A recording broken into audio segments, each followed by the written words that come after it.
बिस्मिल्लाह रहमान रहीम। सज्जनों ते मित्रों, पंजाब की मिट्टी में मुहब्बत की तासीर है। यह खिता नफरत नहीं पालता, हमेशा दूजिया मुहब्बत ही वंडदा है। इस मिट्टी ने कभी भी पंजाबी ते गैर पंजाबी फर्क नहीं रखा। कोई पठान आया तो उन्होंने भी गल न लाया, जे कोई सिंधु आया तो वो उत्ते भी मुहब्बत निछावर कीतियां। बलोच होन या कश्मीरी, पंजाब ने हमेशा उन्होंने मुहब्बत के दुख सुख साझे किए। पर ये बदले पंजाब ਨੂੰ हमेशा नफरतां ते मुराफतां ही लभियां। साडे तालीमी इदारे होण, फैक्ट्रियां या मंडियां, तुसीं वेखो हर थावें दूजे सूबिਆਂ ਤੋਂ आए भरा बराबरी की बुनियाद पर काम करते नज़र आउणगे।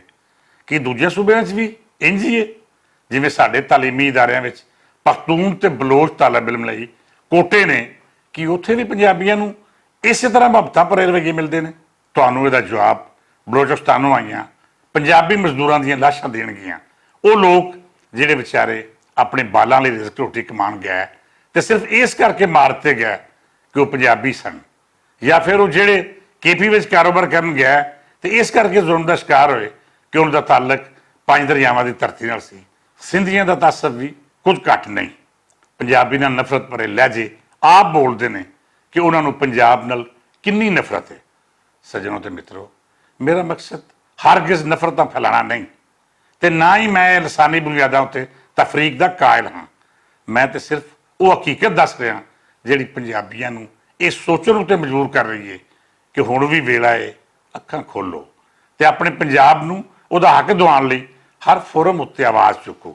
अज दी गल दा मकसद बिलावल जरदारी दी वो नवीं बकवास है जिहड़ी उस पंजाब बारे गल करदिआं आखिआ है कि पंजाबी सिंध दा पानी चोरी कर रहे हैं, जिहदे पारों सिंध विच मसले वध रहे हैं। हालांकि सच ये वे कि पंजाब अपने हिस्से का पानी सिंध नूं दे रहा है, अपन जमीन बंजर करके सिंधियां दी जमीन आबाद कर रहा है। पर फिर भी सिंध वालों खैर की कोई गल नहीं सुनिंदी। इस तो पहला तुहानूं ये भी याद होएगा कि जदों करोना वायरस वध रहा सी ते सिंध हुकूमत वालों पंजाब नाल आमदोरफ्त ते पाबंदी ला दी गई और यह तासर देने की कोशिश की गई कि जिवें करोने की तीजी लहर का सबब पंजाबी ने। मुराद अली शाह सने सिंध के वजीरां पंजाब बारे बहुत जहर उगलिया, जिहड़ा साडे मीडिया ने विखाण तो इजतनाब वरतिया, जिवें इन्हां दी बकवास साडे तिकर नहीं अपड़ेगी। पंजाबी होण दे नाते मैं दूजे सूबिਆਂ ਦੀ हमेशा इज्जत ते एहतराम विच कदी डंडी नहीं मारी। असीं पंजाबियां बिलावल दे नाने भट्टो नूं सिर अखां ते बाया, उहनूं इज्जत दित्ती, वज़ीर आज़म बनाया ते फिर जद भट्टो उत्ते औखा वेला आया ते असीं पंजाबी उहदे नाल खलोते। बिलावल दी मां बेनज़ीर भट्टो नूं भी असां ही वज़ीर आज़म बनाया ते उहदे भी पिछे खलोते। ਇਹਦੇ बावजूद बीबी मरहूमा ने हमेशा पंजाब की निंदिया की, सियासत विच लसानी तासब नूं हवा दी। असीं पंजाबियां बर्दाश्त भी किया तो उसकी इज्जत विच कदी कमी नहीं आउण दित्ती। फिर बीबी शहीद हुई तो असीं आसफ जरदारी की पीपल पार्टी नूं भी आकमी की राह ते पाया। बदले विच जरदारी ते उहदे हवारियां पंजाब की वंड दा छुरा घोंपिया। असीं फिर भी बर्दाश्त किया तो ये नहीं आख्या कि सिंधी फितरतन एहसान फरामोश ते खा पी के आराम करने वाले होंदे ने। असीं ते गिला भी नहीं किया। मेरे पंजाबी भरावां बीबी दे पुत्तर बिलावल नूं भी बड़ी इज्जत दित्ती। हालांकि उहदे खानदान ने साडे किसानां दीयां फसलां बंजर कीतियां, साडा पानी लैके सानूं ही गालां कड्ढियां ते काला बाग जै मनसूबे नूं सिर्फ ते सिर्फ अपनी सियासत चमकाउण लई बर्बाद कर दित्ता। असीं फिर भी बर्दाश्त किया ते उही आख्या कि कोई गल नहीं, साडे पाकिस्तानी वीर ने, साडा दुख सुख साझा है। अज भटक गए ने तो कल सीधे राह आ जाएंगे, पर असी अनजान सां कि राह भुलिया तो सीधे राह आ जाता है। पर जिहड़ा नफरतां पालन की राह चुन लवे वो कदी तुहाडा सक्का नहीं बनेगा। पंजाब की वंड की गल करने वाले ये सिंधी सियासतदान जिहड़े सिंध की वंड का नां सुन के वड्डण नूं पैंदे ने, हालांकि हालात वेखो तो सिंध नूं पंजाब तो वंड की ज्यादा लोड़ है।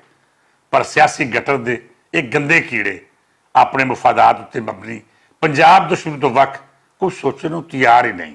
मैं कभी भी इस हद तक कौम परस्ती का कायल नहीं कि नफरत बन के अपने मुल्क दी जड़ां खोखलियां करन लग पवे। मैं हमेशा अपने हक्कां नाल बराबरी की गल की है। मैं हमेशा सिंधी बलोच ते पठान नूं इज्जत दी ते उन्हां नाल अपना दस्तरखान भी साझा किया। पर हुण मेरा सबर जवाब दे रहा है, मेरी बर्दाश्त ते हिम्मत जवाब दे रही है। पंजाबियों नूं इन्ना ना सताओ कि वह भी इंज दा रवैया इख्तियार करन जिहड़ा अज सिंध या बलोचिस्तान ਪੰਜਾਬੀਆਂ ਨਾਲ ਰਵਾ ਰੱਖਿਆ ਜਾ ਰਿਹਾ ਹੈ। ਪੰਜਾਬੀਆਂ ਦੇ ਅੱਖ ਹੋ ਕੇ ਪੰਜਾਬੀਆਂ ਨੂੰ ਗਾਲਾਂ ਕੱਢੀਆਂ ਜਾ ਰਹੀਆਂ ਨੇ।